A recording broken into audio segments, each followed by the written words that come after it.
Madame, Monsieur, bonjour. Merci de nous rejoindre pour ce premier numéro de la semaine. Le ministère de l'Environnement et du Développement durable a lancé récemment un projet d'alerte précoce. Ce projet va permettre d'apporter des réponses rapides aux éventuelles catastrophes grâce à un système d'information instantané entre les populations et les autorités. Une plateforme numérique et un numéro vert seront bientôt communiqués à cet effet. Que pensez-vous de ce projet d'alerte précoce? 2 numéros pour nous joindre, le 27 20 21 44 48 ou le 27 20 24 27 87. On reprend pour vous ces 2 numéros, le 27 20 21 44 48 ou le 27 20 24 27 87. En attendant, sur notre page Facebook, vous êtes très nombreux à réagir. Roger Nyanzou nous dit que c'est une bonne initiative. Tout est une question de prise de conscience individuelle et collective. Et l'Ivoirien nouveau dont on parle doit obéir à ces nouveaux comportements de vie qui viendront sécuriser un tant soit peu tout un chacun en cas de cas. Quadio Daga Francis a une très bonne initiative en matière de sécurité. C'est ce qu'a fait la police nationale à travers la plateforme Police Secours. Cette plateforme fonctionne correctement. Et puis, Boubacar Koné nous dit que c'est un projet qui est à saluer vu l'objectif qu'il vise. Cependant, il reste un sucre à faire puisque il voulait voir le gouvernement mener une réflexion sur la relocalisation des populations des zones à risque et sur les moyens de lutter contre l'occupation des sites à risque. Bien sûr, au standard géré par Dioman Stéphane Moustapha et Wassa Traoré, M. Abdoulaye Fofana se positionne à Logoualé. Bonjour. Bonjour, Adama Bakayoko. On vous écoute. Oui, moi, je ne sais pas. Est-ce que ces outils-là, la plateforme numérique, un numéro vert, je me demande bien si cela servira à quelque chose. Pourquoi? Parce qu'il faut que les populations se les approprient et qu'on les utilise et qu'on vienne lutter contre les catastrophes. Oui, bien sûr. Moi, je ne sais pas. Depuis longtemps, on mène la réflexion avec vous-même sur la Côte d'Ivoire. Bien sûr. Le gouvernement, certainement, nous écoute. Il s'agit de lutter contre ces catastrophes-là qui interviennent régulièrement pendant la saison de pluie. Ouais. Mais pourquoi ne pas commencer par recenser, depuis le temps qu'on en parle, recenser tous ces sites à risque-là, les occuper et puis réinstaller les rivières là, quelque part. Et moi, je pense qu'on attend chaque année, la chose se produit, la plateforme numérique, même les téléphones portables là, comme les Ivoiriens utilisent, c'est vrai, aujourd'hui il y a le numérique, mais on n'est pas nombreux à utiliser. Combien de personnes utilisent le téléphone? Il y a des millions d'Ivoiriens qui ont des téléphones portables. Mais pour faire la plateforme numérique et puis numéro vert, les numéros verts, même souvent, ça ne répond pas. Alors, Bakayoko, peut-être que vous n'allez pas le dire, mais quand on vous donne un numéro vert, vous appelez, ça passe pas. Ah oui, non, moi je sais, ça passe souvent, hein, M. Fofana. Alors, M. Fofana, s'il vous plaît, vous avez posé une question, laissez-moi répondre. Vous savez, quand on parle de catastrophes, c'est pas que les inondations. Ne soyez pas figés sur les inondations. Quand il y a un feu de brousse dans votre village, c'est une catastrophe ou pas? Mais c'est de ça que je parle. Nous, déjà là-bas, on a une manière de réagir. Non, mais. Il y a les pompiers qu'on est en train de saler un peu partout. On vous dit maintenant. Je suis focalisé sur les inondations. Non, ne vous focalisez pas sur les inondations. Il y a mort d'hommes aussi dans les feux de brousse, M. Fofana. Il n'y a pas que les inondations. Voilà. On vous parle de catastrophe. Il peut y avoir feu de brousse. Il peut y avoir un vent violent, qui est une pluie torrentielle même qui va tout détruire dans un village. On a vu des salles de classe souvent qui ont cédé. On a vu des arbres qui ont coupé des routes à certains endroits. C'est pour permettre à l'Ivoirien qui se trouve dans le campement le plus reculé, en un temps record, de passer le message. Ça peut être un SMS, ça peut être un appel gratuit, ça peut être pour ceux qui sont nombreux sur Facebook, un petit message sur la plateforme. C'est de cela qu'on parle. Et quand vous êtes à Logoualé, dans un campement de Logoualé, que vous lancez votre alerte, automatiquement, le ministère saisit le directeur régional du développement de l'environnement dans votre région et rapidement on essaie de mettre les secours en place. Donc ne soyez pas trop figés que sur les inondations. Voilà, on parle de catastrophes de manière générale. La réaction du gouvernement en face, souvent, se fait attendre. D'accord, mais pour régler ça, c'est pourquoi on vous donne maintenant le nouvel outil, n'est-ce pas? Non, d'accord, on va voir. Voilà, mais non, je ne crois pas trop à ça. D'accord, vous avez le droit de ne pas croire, M. Fofana. Vous avez vraiment le droit de ne pas croire, mais essayons quand même de voir ce que ça va donner. Merci beaucoup, bonne journée à Logoualé. M. Zamblé Alphonse, bonjour. Oui, bonjour Adama Braille. On vous écoute. Vous êtes à Oumé. Oui, exactement. Ok, on vous écoute. C'est une très bonne chose. Il s'agit soit des éboulements, un gros arbre qui est tombé sur la voie, une voie à grande circulation, ou bien le feu de brousse, on peut alerter rapidement. Ça se comprend.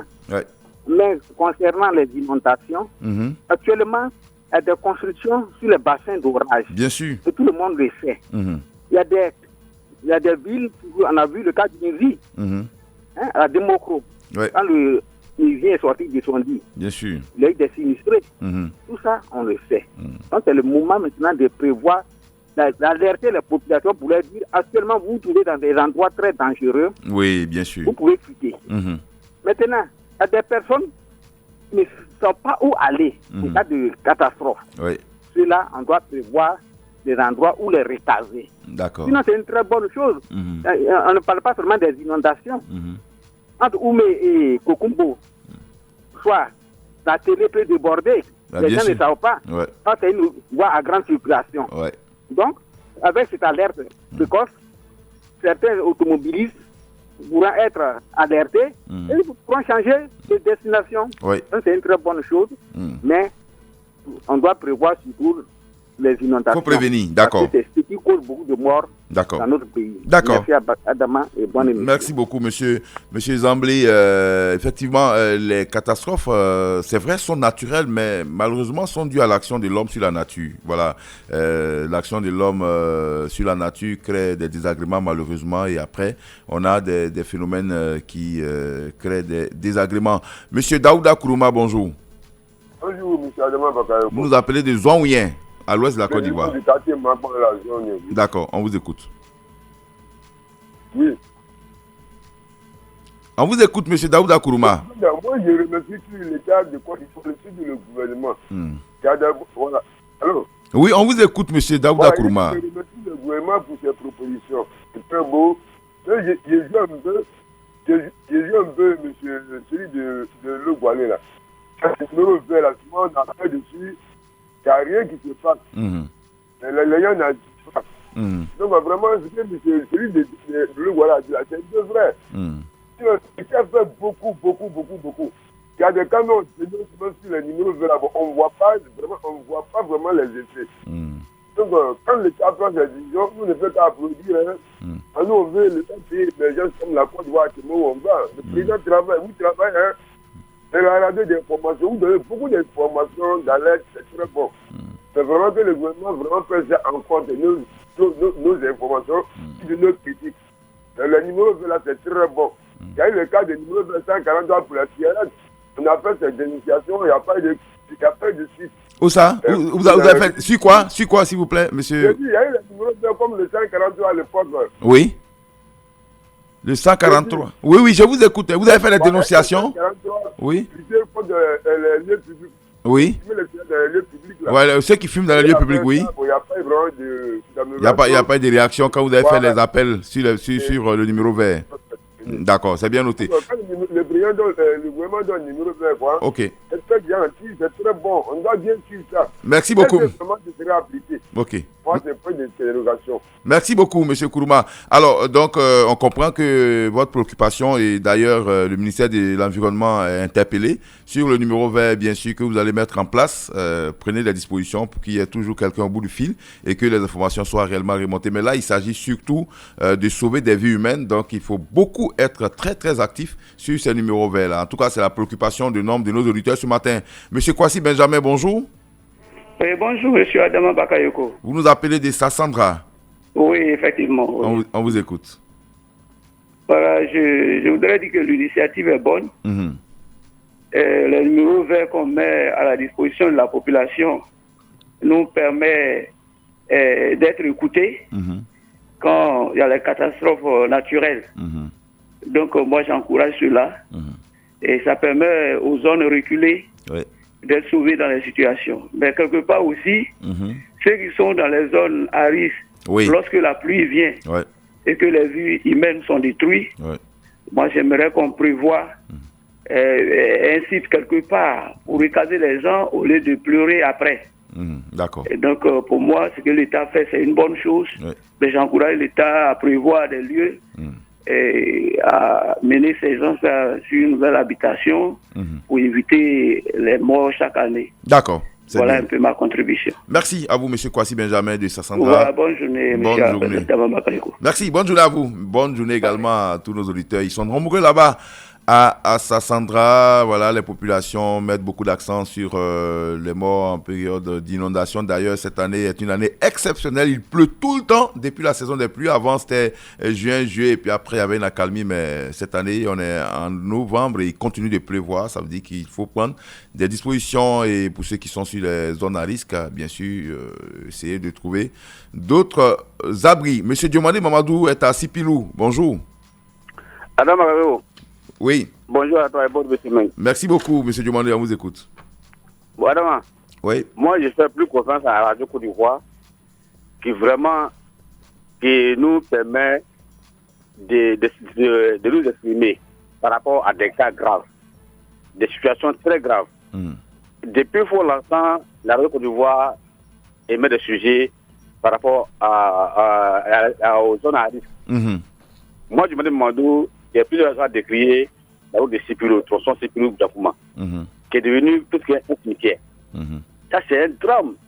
C'est un truc à risque, à mort. Mais jusqu'à présent, mais il est confiant à la Radio Côte d'Ivoire, un jour viendra, ça ira. Donc, il y a les opérateurs clandestins qui se trouvent dans les eaux, qui foulent l'eau, on dénonce zéro. Il y a les forestiers clandestins qui vont détruire les forêts. Aujourd'hui, on a problème de pluie, zéro. Donc, vraiment, les gars partent des plateformes, des numéros verts, mais l'utilisation des numéros verts, les portages là, le bénéfice, on n'en trouve pas. Donc, moi, j'ai fait m'adresser à la Radio Côte d'Ivoire pour ces numéros verts là. Non, pour devenir la Côte d'Ivoire, pour nous aider, on vient à toi santé. Monsieur Demandé, oui, merci d'écouter Radio Côte d'Ivoire, mais il faut aussi vous adresser à ces plateformes. Hein, et pour une fois, faites confiance aussi. Allez, d'accord. Voilà. Merci beaucoup, Monsieur Demandé. Bonne journée. Merci. Monsieur Damamadou, Tanquessé, c'est pas loin de Kounfao. Bonjour. Bonjour. On vous écoute, Monsieur Damamadou. Bon, l'initiative que le gouvernement a mis en marche est très salutaire, c'est très bon d'ailleurs. Mais il faut signaler quelque chose, parce que souvent, dans les zones reculées, les numéros verts, souvent quand tu appelles, ça passe pas. Maintenant, les zones à risque, il faut prévoir il faut prendre certaines précautions pour que si la population est sinistrée, pour que le gouvernement puisse venir rapidement à leur aide. C'est pourquoi il y a la lettre précoce, justement. C'est-à-dire que dès que les premiers signes ont commencé, vous avez les plateformes, les textos, les appels, vous lancez, et puis le système se met en branle, et puis on vous prend en charge rapidement. C'est ça aussi. Mais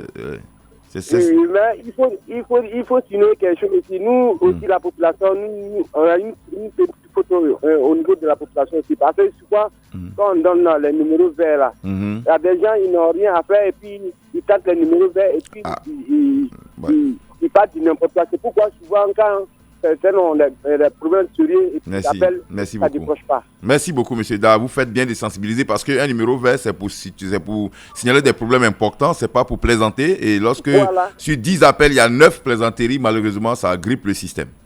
Voilà.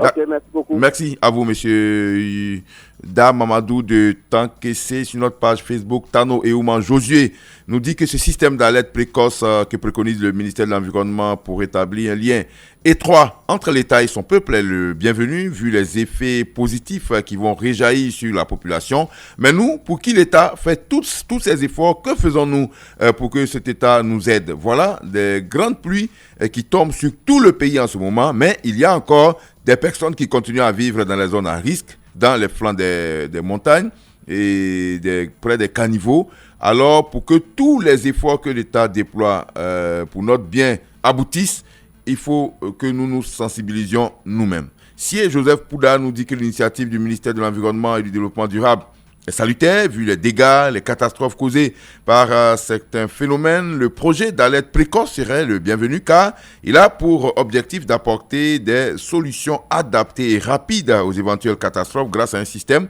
d'informatique instantanée qui va servir de canal entre la population et les autorités. Pour la plateforme numérique et le numéro vert, il va falloir que ce soit fonctionnel pour répondre aux attentes de la population au plus vite. Au standard, encore, nous avons M. Yao Kwadio Séraphin qui nous appelle de Brobo. Bonjour. Bonjour, M. André Bakayoko. On vous écoute. Vraiment, le sujet est bienvenu. Tout ce que l'État ivoirien est en train de faire pour la population, vraiment, je remercie M. le Président Alassane Ouattara et vous les journalistes, parce qu'aujourd'hui, si ça là n'a pas été fait, la population ne sera pas en sécurité. Mais les numéros verts, comme l'auditeur qui vient d'appeler de suite là, vous ne direz pas que les gens vont prendre ça pour s'amuser. Parce que quand tu donnes un numéro vert, c'est comme un danger. Quand tu es en danger, c'est là que tu appelles. Mais tu n'as rien. Et puis tu appelles les gens se déplacent et puis ils viennent, il n'y a rien. Quand c'est comme ça fatigue cette unité qui gère ce côté-là. Ouais. Que vraiment, je remercie tout le monde. Okay. En tout cas, il y a un problème aussi que nos frères ivoiriens doivent comprendre. C'est pas forcément qu'un homme qui doit habiter à Abidjan. Tu peux être à l'intérieur et puis tu vas gagner ta vie. Bien sûr. Mais toi-même, tu sais l'endroit où tu habites, là, tu es en danger. Et puis tu es toujours là. Parce que tu attends quelque chose. Demain, quand on dit ma maison est tombée, tu t'envoies l'État. Non, vraiment, ma maison est tombée parce qu'il y a eu une inondation. Si encore tu es vivant. Ils n'ont pas arrêté tout ça là. Si encore... on puisse avancer. Ok, c'est compris. Merci beaucoup pour cette sensibilisation.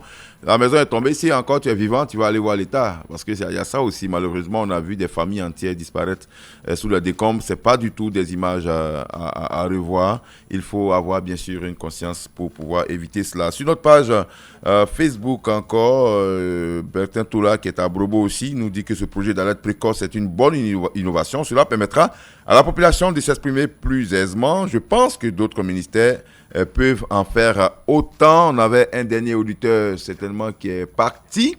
Et donc on reste il est encore là, je pense. Monsieur Kouakou Léopold est à Taï. Bonjour. Oui. Bonjour. On vous écoute. Moi je pense que c'est très bien. Hein. Il s'agit à Abidjan le ministère. D'accord. Ouais, c'est bien le ministère, ça sert à rien même. Et puis c'est un numéro, on ne doit pas jouer à ça. D'accord. On ne va pas prendre pour s'amuser. Par exemple, moi-même, je suis victime de ça. Donc, moi, je suis pas content.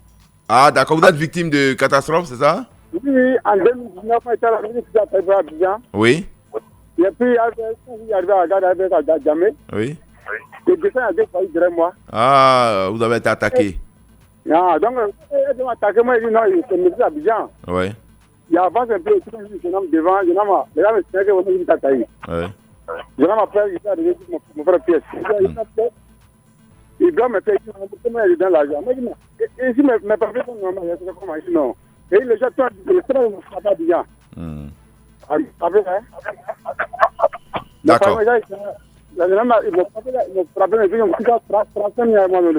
D'accord. D'accord.